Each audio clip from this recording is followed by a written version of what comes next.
राधे राधे। जय श्री कृष्णा। आप सभी का दिन शुभ और मंगलमय हो और भगवान श्री सूर्य नारायण की कृपा आप और आपके परिवार पर सदा सर्वदा बनी रहे। आज आप सुनिए ज्येष्ठ मास महात्म्य का अध्याय 8। आज के अध्याय में आप जानेंगे शंख और द्विज, वशिष्ठ एवं सांब तथा यज्ञवल्क्य और ब्रह्मा के संवाद में आदित्य की आराधना का महात्म्य, कथन और भगवान सूर्य की ब्रह्म रूपता का वर्णन।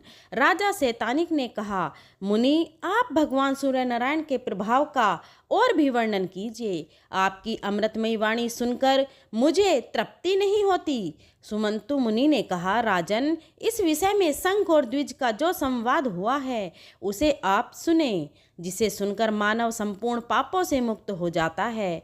एक अत्यंत रमणीय आश्रम था जिसमें सभी वृक्ष फलों के भार से झुके रहते थे। कहीं हिरण अपने सींगों से परस्पर एक दूसरे के शरीर में खुजला रहे थे। किसी दिशा में मयूरों का नृत्य और भ्रमरों की मधुर ध्वनि गूंज रही थी।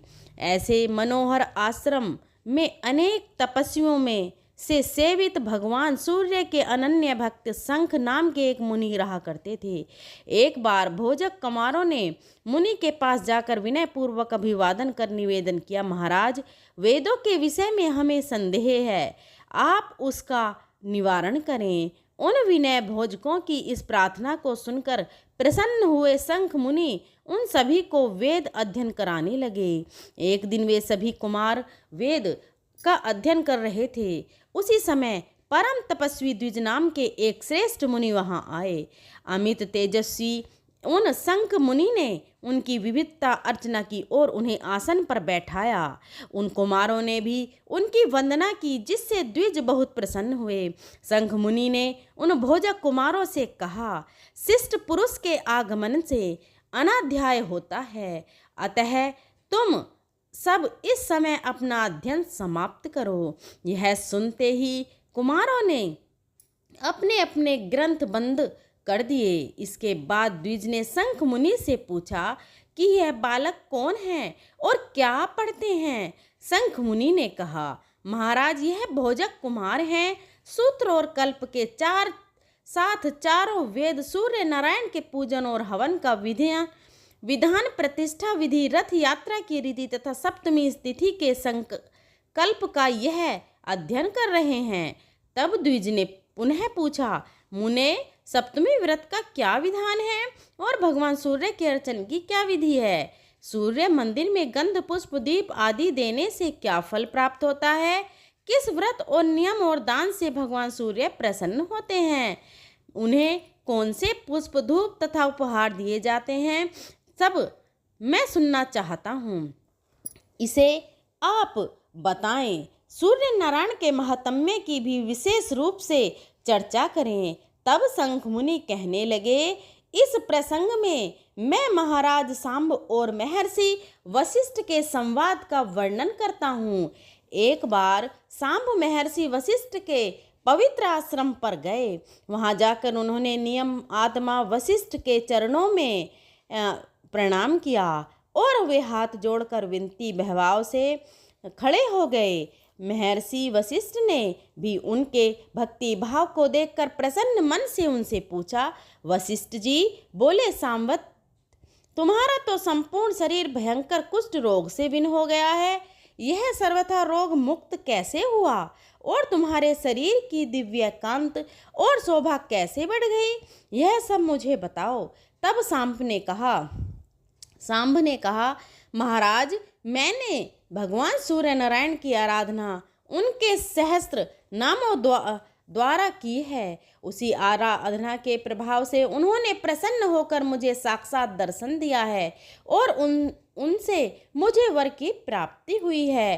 तब वशिष्ठ मुनि ने फिर से पूछा, तुमने किसी विधि से सूर्य की आराधना की है? तुम्हें किस व्रत तप आदि अथवा दान से उनका साक्षात दर्शन हुआ है? यह सब विस्तार से बताओ। तब सांब ने कहा, महाराज जिस विधि से मैंने भगवान सूर्य को प्रसन्न किया है वह समस्त वृतांत आप ध्यान पूर्वक सुने।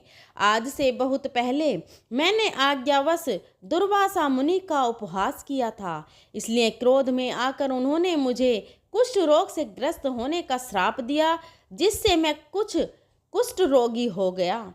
अब अत्यंत दुख एवं लज्जित होते हुए मैंने अपने पिता भगवान श्री कृष्ण के पास जाकर निवेदन किया, तात, मैं दुर्वासा मुनि के श्राप से कुष्ठ रोग से ग्रस्त होकर अत्यधिक पीड़ित हूँ। मेरा शरीर गलता जा रहा है, कंठ का स्वर भी बैठता जा रहा है, पीड़ा से प्राण निकल रहे हैं। वेदों आदि के द्वारा उपचार कराने पर भी मुझे कोई शांति नहीं मिली। अब आपकी आज्ञा प्राप्त कर मैं प्राण त्यागना चाहता हूँ, इसलिए आप मुझे यह आज्ञा देने की कृपा करें जिससे मैं इस कष्ट से मुक्त हो सकूं। मेरा यह दीन वचन सुनकर उन्हें बड़ा दुख हुआ और उन्होंने क्षण भर विचार कर मुझसे कहा, पुत्र, धैर्य धारण करो, चिंता मत करो, क्योंकि जैसे सूखे तिनके को आग जलाकर भस्म कर देती है, वैसे ही चिंता करने से रोग और अधिक कष्ट देता है। भक्ति पूर्वक तुम देव आराधना करो, उससे सभी रोग नष्ट हो जाएंगे।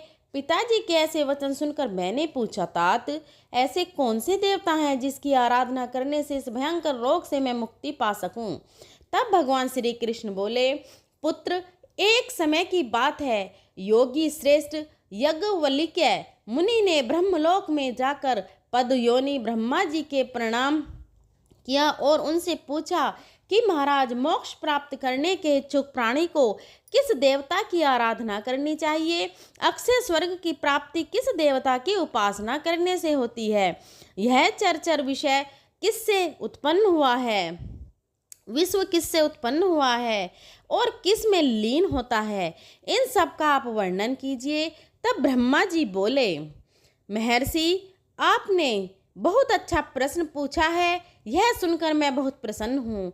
मैं आपके प्रश्नों का उत्तर दे रहा हूँ, इसे ध्यान पूर्वक सुने। जो देव श्रेष्ठ अपने उदय के साथ ही समस्त जगत का अंधकार नष्ट कर तीनों लोकों को प्रतिभाषित कर देते हैं, वे अजर अमर अव्यय शाश्वत अक्षत शुभ अशुभ के जानने वाले कर्म साक्षी सर्व देवता और जगत के स्वामी हैं।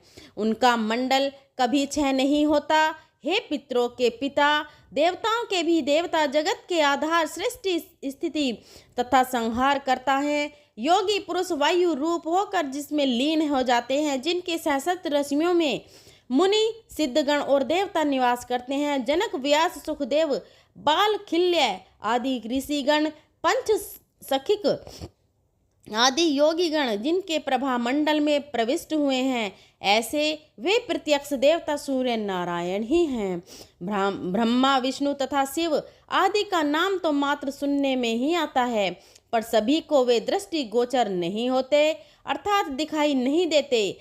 किंतु तिमिर नाशक अर्थात अंधकार का नाश करने वाले सूर्य नारायण सभी को प्रत्यक्ष दिखाई देते हैं, इसलिए यह सभी देवताओं में सर्वश्रेष्ठ हैं।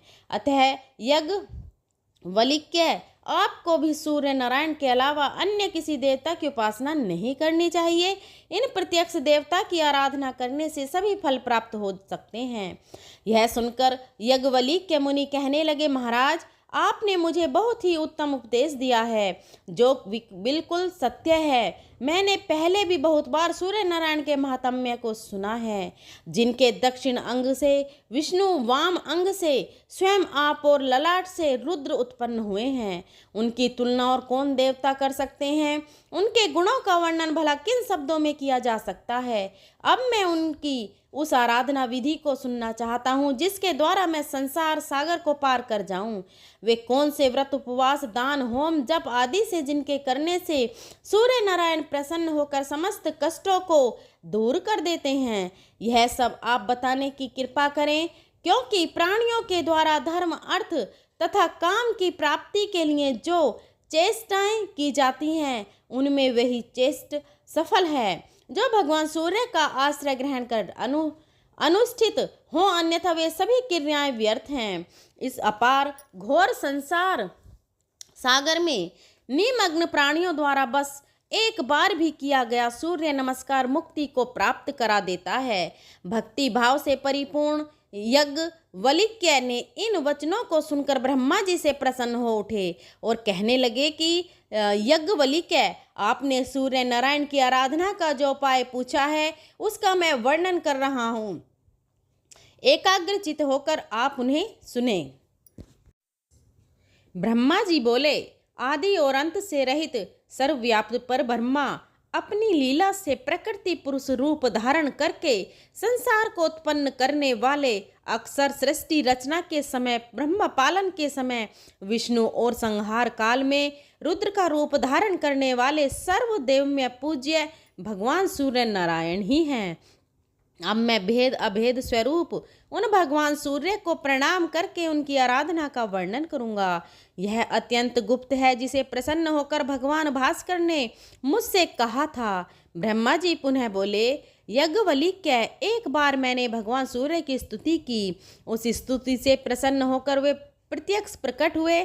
तब मैंने उनसे पूछा कि महाराज, वेद वेदांगों में और पुराणों में आपका ही प्रतिपादन हुआ है। आप शाश्वत अज तथा पर ब्रह्मा स्वरूप हैं। यह जगत आप में ही स्थित है। गृहस्थ आश्रय जिनका मूल है, ऐसे वे चारों आश्रमों वाले रात दिन आपकी अनेक मूर्तियों का पूजन करते हैं। आप ही सबके माता पिता और पूज्य हैं। आप किस देवता का ध्यान और पूजन करते हैं, मैं इसे नहीं समझ पा रहा हूँ। इसे मैं सुनना चाहता हूँ, मेरे मन में बड़ा कौतूहल है। तब भगवान सूर्य ने कहा, ब्राह्मण, यह अत्यंत गुप्त बात है, किंतु आप मेरे परम भक्त हैं, इसलिए मैं इसका यथावत वर्णन कर रहा हूँ। वे परमात्मा सभी प्राणियों में व्याप्त, अचल, नित्य, सूक्ष्म तथा इंद्रियातीत, उन्हें क्षेत्रज्ञ पुरुष, हिरण्य गर्भ, महान, प्रधान तथा बुद्धि आदि अनेक नामों से जाना जाता है। जो तीनों लोकों के एकमात्र आधार हैं, वे निर्गुण होकर भी अपनी इच्छा से सगुण हो जाते हैं।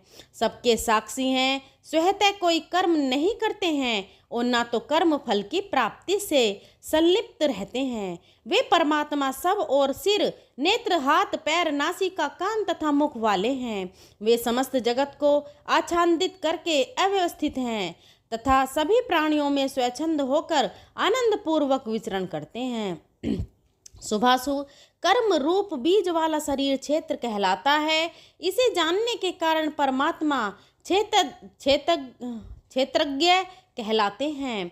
वे अव्यक्त पूर्व में शयन करने से, पुरुष बहुत रूप धारण करने से, विश्व रूप और धारण पोषण करने के कारण महापुरुष कहे जाते हैं।